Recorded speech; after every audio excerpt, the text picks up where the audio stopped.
Hi everyone, my name is Kevin and I am an educator at the Children's Museum of Houston. Today we are obviously not in the museum, I'm actually at home, and I thought we would do something a little bit different.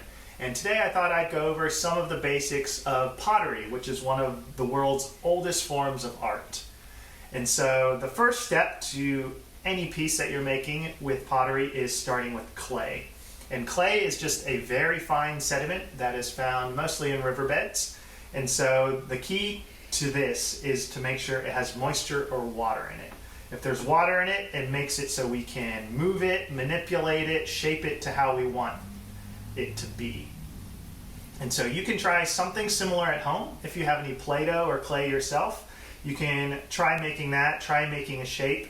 And basically this is kind of like playing with Play-Doh, but with a lot more steps added at the end. And so after you have a shape you want, I'm pretty happy with that. Looks pretty good, right? The next step is to let this dry to get the moisture out of the clay. So that will make it a bit more solid and a bit more firm. And so if you think about when you play with Play-Doh, if you accidentally forget to put it in the container when you're done, or if you leave it out in the sun or leave it outside, you come back the next day and it's a lot harder and you can't move it anymore. That's basically what we want to do with this clay. And so I would normally let this sit for about 12 hours to a day, depending on how much clay you're using and the type of clay.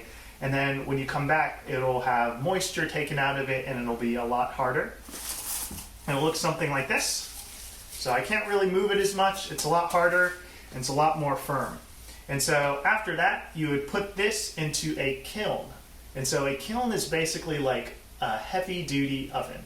Your oven at home can go up to about 500 degrees Fahrenheit, and a kiln can be about 2,000 degrees Fahrenheit. So it's a lot hotter and it can suck out a lot more of that moisture that a regular oven can't do.